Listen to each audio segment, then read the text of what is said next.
Halo, assalamualaikum teman-teman DC lovers kalian. Apa kabar kalian nih? Aku harap kalian semua sehat-sehat ya. Untuk di video kali ini aku mau ngelanjutin alur cerita di rilis Ertugrul episode 17 part 2. Tapi sebelum itu jangan lupa untuk like, komen, dan juga subscribe ya. Oke deh, mari kita saksikan videonya. Di awal episode diperlihatkan Turgut dan Titus kembali ke kastil pasukan Templar setelah rencana mereka untuk membunuh Ertugrul digagalkan oleh Gundoldu bersama kesatria suku Kai. Di dalam kastil, Petruchio sudah menunggu kedatangan mereka. Setelah memberi salam padanya, Titus memberikan laporan kepada Petruchio dengan berkata, "Gundoldu menyerang kami dengan pasukannya."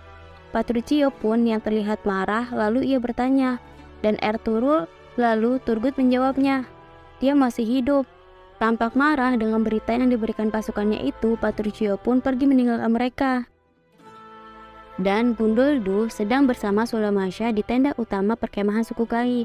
Gundoldu yang mengetahui permintaan Sultan Alaidin terhadap Ertugrul dan melihat kondisi Ertugrul yang saat ini tidak memungkinkan untuk menjalankan permintaan Sultan Alaidin, Gundoldu pun menawarkan dirinya pada Sulamasya dengan berkata, "Jika diizinkan, aku ingin membantu mengawal karavan menggantikan Ertugrul, ayah. Jelas Templar akan mencegah pernikahan ini dan menghentikan karavan. Jadi yang ingin aku katakan adalah pemburu akan jadi buruan. Ini adalah kesempatan yang bagus untuk menunjukkan sarang Templar pada mereka dan menaikkan reputasi kita. Itulah mengapa dengan izinmu aku ingin mengawal karavan." Setelah mendengarkan penjelasan Gundoldu, Sulamasya pun mempertimbangkan rencana Gundoldu itu. Lalu ia pun berdiri dan tersenyum menyetujui rencana putranya itu. Lalu ia menghampiri Gundoldu dan berkata, "Semoga Allah menolongmu, nak." Gundoldu pun tampak senang dengan persetujuan ayahnya itu. Dan di sisi lain, Kurdolu dengan Petruchio sedang membicarakan topik yang sama. Kurdolu pun berkata, "Jadi mereka menyembunyikan pernikahan Sultan dariku." Lalu Petruchio menanggapinya, "Kami sudah tahu itu sebelum karavan mas kawin mulai berangkat. Pernikahan ini tidak menguntungkan untuk kita, Kurdolu. Karavan itu tidak boleh sampai tujuan. Kami juga tahu bahwa Sultan Alaidin meminta bantuan dari suku Kai." Kurdolu pun berkata, "Ertugrul tidak bisa mengawal karavan, dia terluka parah." Lalu Petruchio dengan rencana jahatnya itu ia berkata, "Tidak masalah siapa yang mengawal karavan, mereka akan mati. Cobalah untuk mendapatkan posisi yang kuat di perkemahan dan sisanya biar kami yang urus. Bukankah ini kesempatan yang baik untuk menyingkirkan Sulamasya ketika Ertugrul sedang terluka?" Keesokan harinya di tenda pengobatan, Syekh Ibnu Arabi bersama dengan Halimah dan muridnya sedang mendoakan kesembuhan Ertugrul. Ertugrul sempat membuka matanya tersenyum melihat Halimah, lalu menutup matanya kembali. Syekh Ibnu Arabi yang melihat kecemasan Halimah berkata, "Insya Allah dia akan segera sembuh, Halimah, selalu awasi dia." Halimah yang terlihat masih khawatir mengangguk lalu tersenyum kepada Ibnu Arabi. Lalu Ibnu Arabi berkata lagi, "Kami harus pergi." Halimah yang terlihat sedikit kecewa dan juga khawatir berkata pada Ibnu Arabi, "Aku mohon jangan tinggalkan kami." Melihat kekhawatiran Halimah, Ibnu Arabi berkata, "Jangan khawatir, ada banyak yang melindunginya. Sebelum aku pergi, aku akan memberikan sesuatu padamu. Kau harus memberikannya pada Ertugrul ketika dia sudah sembuh sebelum aku kembali. Tapi kau tidak boleh melihatnya." Halimah pun berkata, "Aku berjanji akan melindunginya dengan nyawaku." Syekh Ibnu Arabi pun tersenyum mendengar jawaban dari Halimah itu. Sedangkan di kastil pasukan Templar, Isadora datang menemui ayahnya di penjara bawah tanah. Lalu ia berkata pada ayahnya, "Aku menemukan cara untuk keluar dari sini." Lalu ayahnya pun berkata, "Hanya suku Kai yang bisa menyelesaikan ini. Dengan melakukan ini, kau juga bisa menyelamatkan anak muda itu dari kecanduan obat itu." Mendengar ucapan ayahnya itu, ia pun berkata, "Aku pasti akan kembali dengan suku Kai dan menyelamatkanmu." Dengan tatapan yang sedih, ia memandangi ayahnya itu. Lalu ayahnya berkata, "Semoga Allah melindungimu, anakku." Lalu ia memeluk anaknya itu. Isadora pun berkata kepada ayahnya, "Tidak ada perpisahan karena aku akan kembali, Baba." Lalu ia pun pergi meninggalkan ayahnya itu. Lalu di perkemahan suku Kai, para kesatria sedang berlatih untuk menjalankan misi mereka yang diawasi oleh Gundoldu.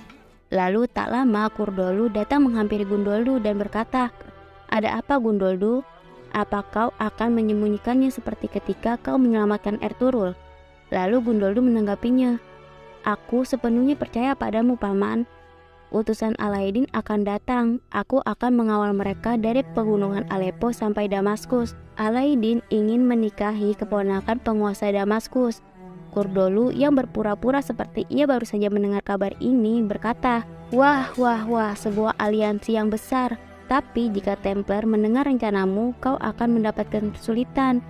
Kau sudah melakukan hal yang benar dengan tidak mengatakannya pada pasukanmu, sampai kita menemukan pengkhianat di antara kita. Lebih baik melakukannya secara rahasia. Doaku selalu menyertaimu, Gundoldu. Lalu Kurdolu meninggalkan Gundoldu.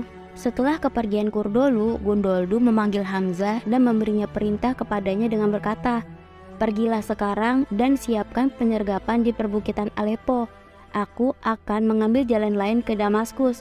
Jika ada Templar yang datang atau orangnya Kurdolu, habisi mereka. Hamzah pun menyetujui perintah Gundoldu dan pergi meninggalkannya. Ternyata Gundoldu sudah mempersiapkan jebakan untuk mengetahui apakah Kurdolu seorang pengkhianat atau bukan. Dan di kastil pasukan Templar, Petruchio sedang berbincang dengan Titus. Titus pun berkata pada Petruchio, kamu telah mengirim pasukan untuk menculik Ibnu Arabi, Tuan. Petruchio menanggapi perkataan Titus, ia berkata, kau punya tugas yang lebih penting, Titus. Itulah mengapa aku tidak mengirimmu untuk menyerang Ibnu Arabi. Sultan Alaidin mengirim utusannya dengan dikawal Sukai ke Damaskus untuk mempersunting keponakan penguasa Damaskus.